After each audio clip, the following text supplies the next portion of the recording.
শুরু করেন। বিসমিল্লাহির রহমানির রহিম। প্রিয় শিক্ষার্থী, নিশ্চয়ই তোমরা ভালো আছো, সুস্থ আছো।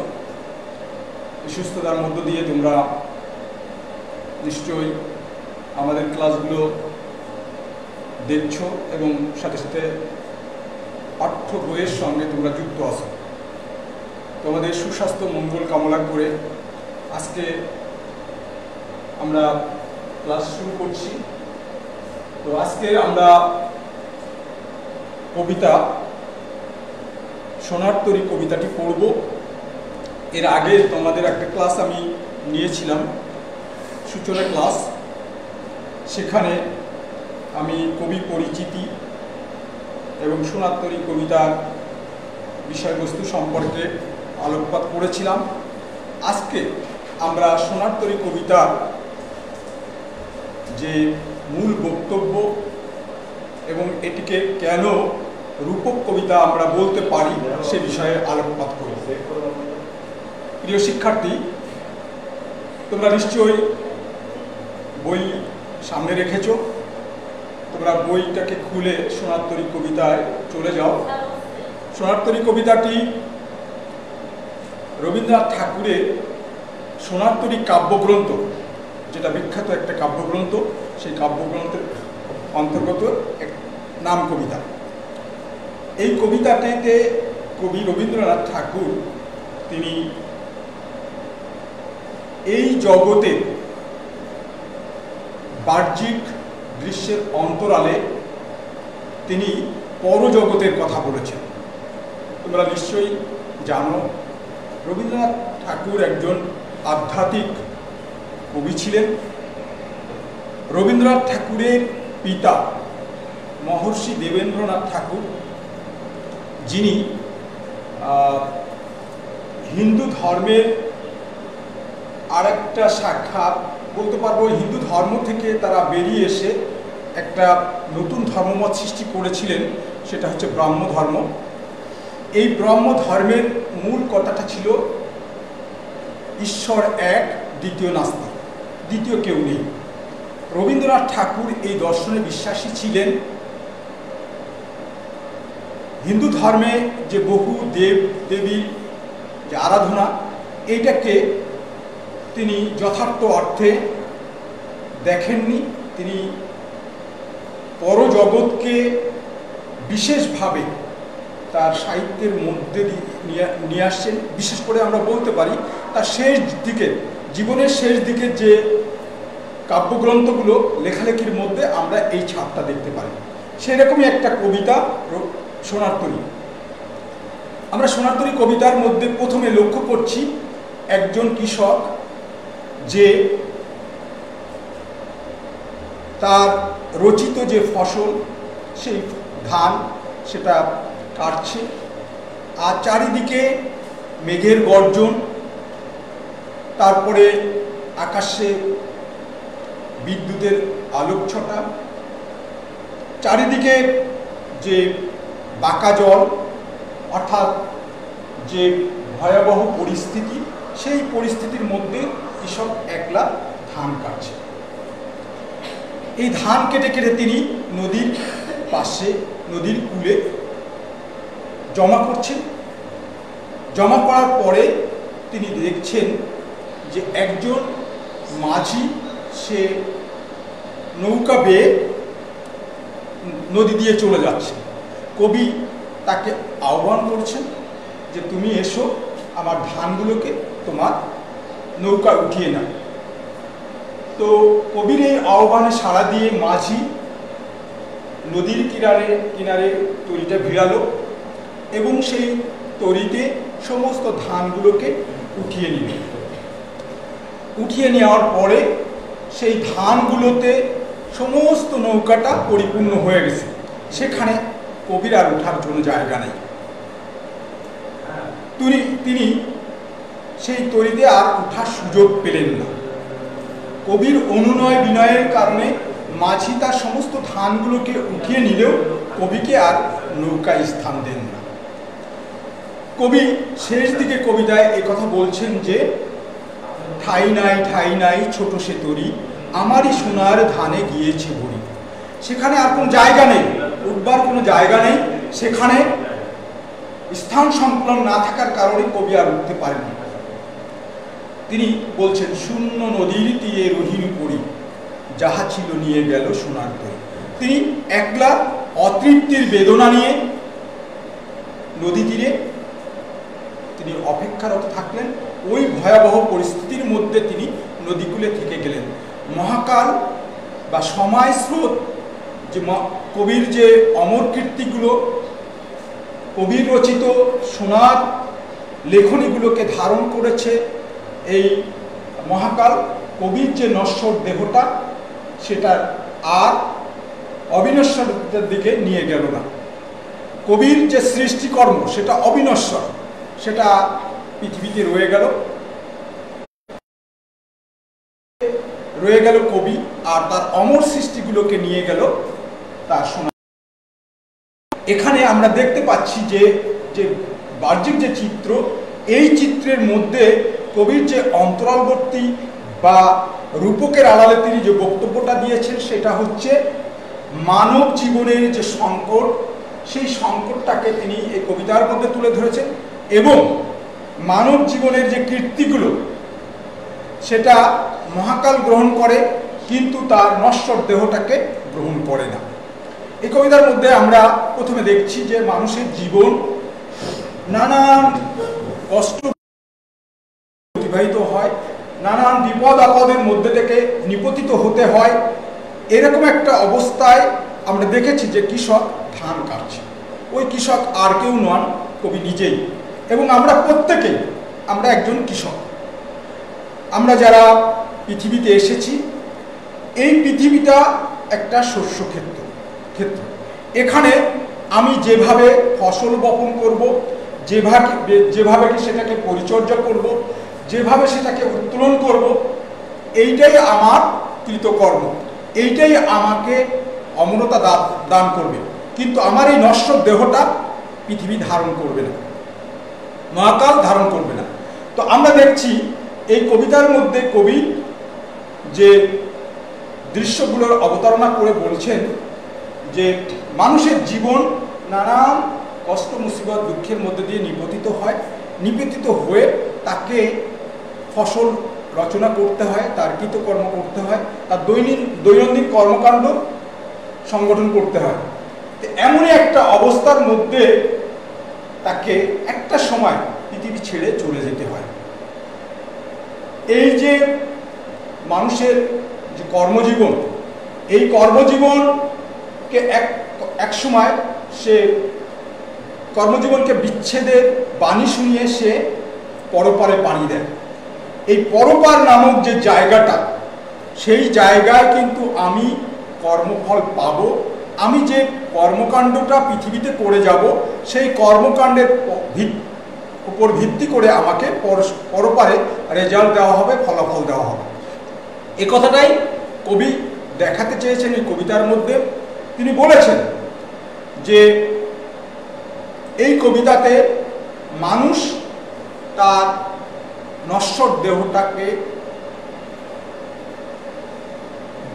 কখনো অমরত্ব দিতে পারে না। অমরত্ব দিতে পারে শুধুমাত্র তার সৃষ্টি, অর্থাৎ সে যে কর্ম করবে সেই কর্মটাকে সে অমরত্ব দিতে পারে। এখন নিশ্চিতভাবে আমরা বলতে পারি যে সেই মানুষের কর্মটা কখনো হয় সুকৃতি, কখনো হয় দুষ্কৃতি। সুকৃতির কাজগুলোকে আমরা যদি এই ধরাধামে রেখে যেতে পারি, সেইটার রেজাল্ট আমি পরকালে পাবো। আর যদি দুষ্কৃতি বা দুষ্কর্ম যদি আমি রেখে যাই, তাহলে তার ফলাফল আমি পরকালে ভোগ করব।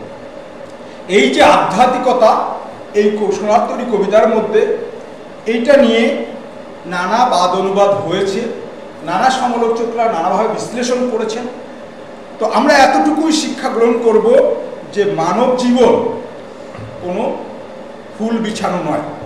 মানব জীবন হচ্ছে কণ্টকাকীর্ণ। এই কাটা বিছানো পথে আমাকে চলতে হবে।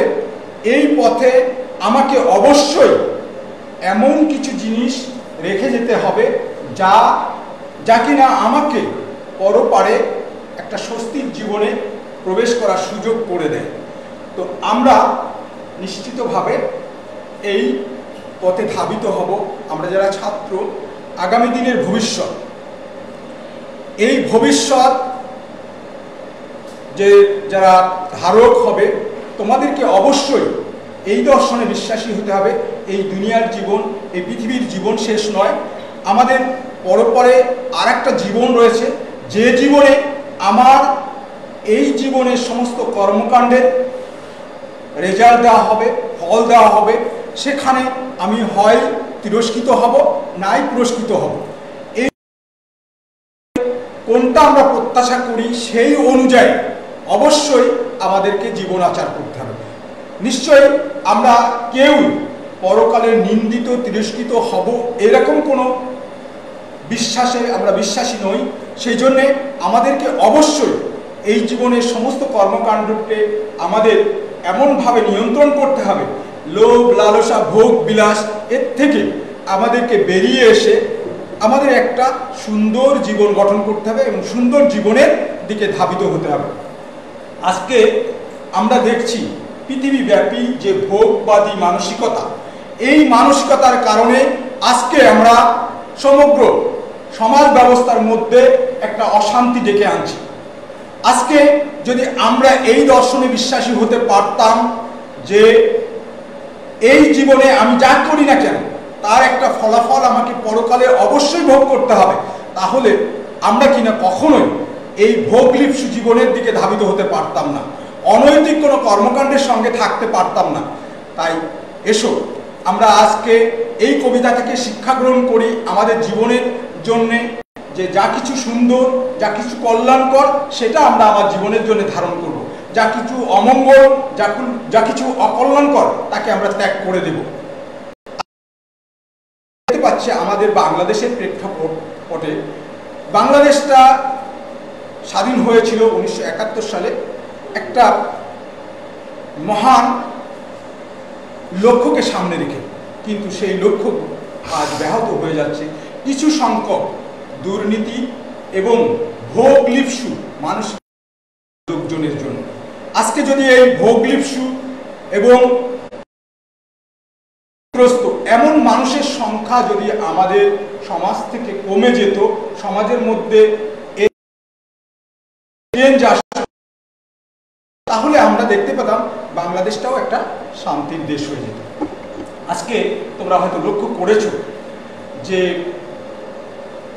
এই যে মাদকের ছড়াছড়ি, অনৈতিকতার ছড়াছড়ি, নারী নির্যাতন, এ সমস্ত বিষয়গুলো আমরা লক্ষ্য করছি এই ভোগলিপ্সু মানসিকতার কারণে।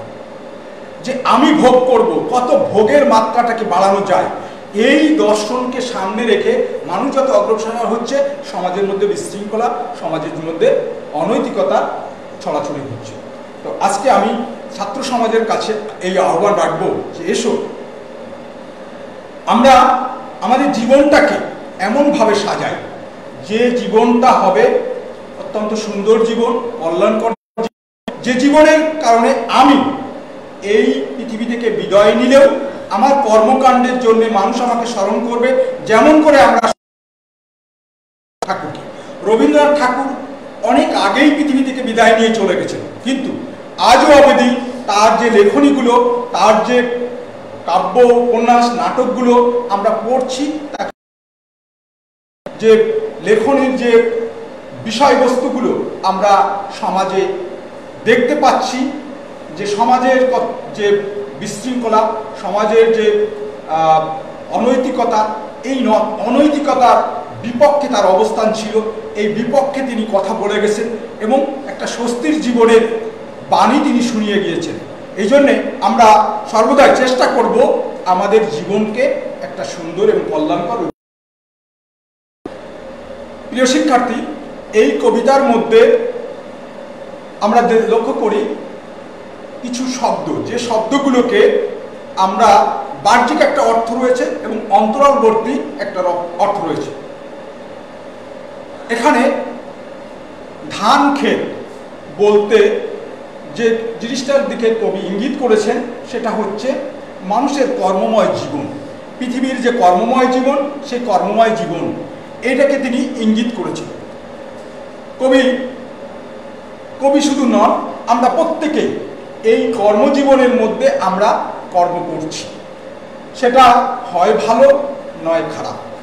এরকম কোনো কাজ কর্মকাণ্ড দিয়ে আমার জীবনটিকে সামনের দিকে নিয়ে যাচ্ছে। আসলে মানুষের জীবন, যখন আমরা পৃথিবীতে এসেছি তখন থেকে আমাদের জীবনের সূত্রপাত। আমরা এই পৃথিবী নামক মানে যে জগৎটা, এই জগতের মধ্যে যখন আমরা প্রবেশ করলাম তখন থেকে আমার কর্মকাণ্ড শুরু হলো। সে এই জীবনকে আমরা কয়েকটা অধ্যায়ে ভাগ করেছি, যেমন শৈশবকাল, কৈশোরকাল, যৌবনকাল, এরপর হচ্ছে বার্ধক্যকাল। তো এই যে কালগুলোতে আমরা দেখতে পাচ্ছি যে শৈশবে আমরা মানব জীবনের যে বিষয়গুলো লক্ষ্য করি, সেখানে মানুষের তেমন কিছু করার থাকে না, অর্থাৎ তার ন্যায় অন্যায় ভেদ বুদ্ধি এগুলো থাকে না। তখন তার কিন্তু অন্যের সাহায্য ছাড়া, অন্যের সাহায্য নিয়ে তাকে বাঁচতে হয়। তো এই শৈশবকাল বাদে যখন আমি একটা কৈশোরে পৌঁছালাম, তখন কিন্তু আমার অনেক বিষয়ে জ্ঞান অর্জন হলো। আমি ন্যায় অন্যায় বুঝতে শুরু করলাম। যখন আমি বুঝতে শুরু করলাম তখন থেকে কিন্তু আমার এই কর্মময় জীবনের সূত্রপাত হলো। একটা হচ্ছে আমি অস্তিত্বশীল হলাম যেদিন আমি পৃথিবীতে ভূমিষ্ঠ হলাম সেই দিন, কিন্তু আমার কর্মকাণ্ড ওই দিন থেকেই মানে ন্যায় অন্যায়ের মানদণ্ডে বিচার করা হবে যেদিন আমি বুঝতে শিখলাম যে এটা অন্যায়, এটা ন্যায়, এটা কল্যাণ, এটা অকল্যাণ, এটা শুভ, এটা অশুভ। তখন থেকে কিন্তু আমাকে এই বিচারের মুখোমুখি হতে হবে, প্রশ্নের মুখোমুখি হতে হবে। এই জন্যে আমরা ধর্মীয় দৃষ্টিকোণ থেকেও লক্ষ্য করি যে মানুষ যখন বালেগ হয় অর্থাৎ সাবালক হয়, তখন থেকে সাবালক বা সাবালিকা হয়, তখন থেকে তার এই যে কর্মকাণ্ডগুলোকে তার বিচারের মুখোমুখি করা হবে, সে কোনটা ভালো করেছে, কোনটা ন্যায় করেছে। আমরা এই কর্মময় জীবনকে রবীন্দ্রনাথ ঠাকুর একটা ধান ক্ষেতের সাথে তুলনা করেছেন। এই ধান ক্ষেতে চারিপাশে বাঁকা জল। এই বাঁকা জলটা কি? বাঁকা জল হচ্ছে জীবন নামক যে একটা সময়। এই সময়ের মধ্যে আমাকে নানা ঘাত প্রতিঘাত, বিপদ আপদ মুসিবতের মধ্যে কাটাতে হবে।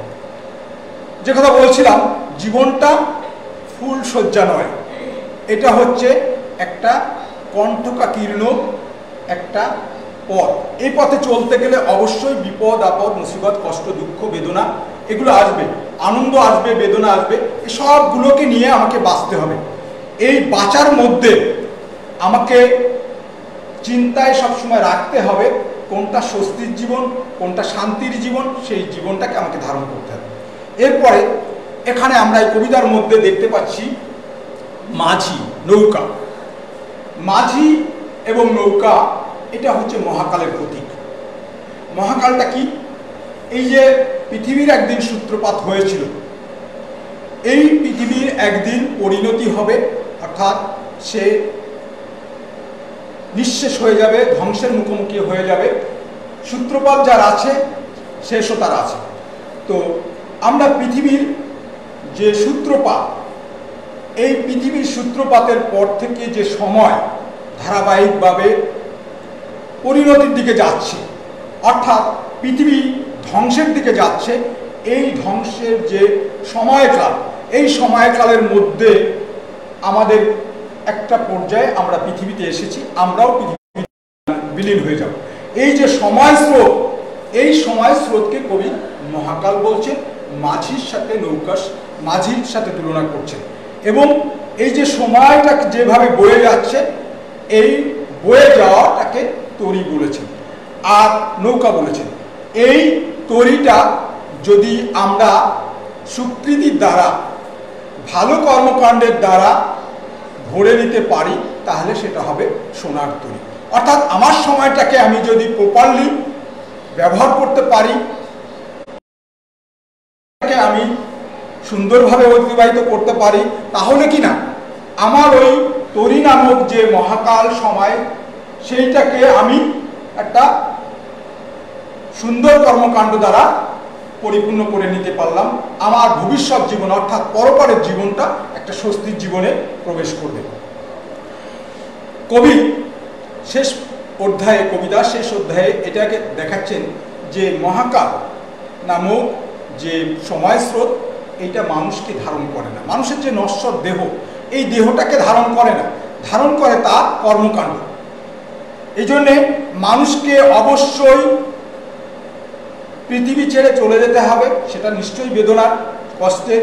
আমরা নিশ্চয়ই আমাদের যখন আপনজন বিদায় গ্রহণ করেন, পৃথিবী ছেড়ে চলে যান, তখন আমরা বেদনায় ভারাক্রান্ত হই, মনক্ষুণ্ণ হই এবং তাকে নিয়ে আমরা শোক প্রকাশ করি।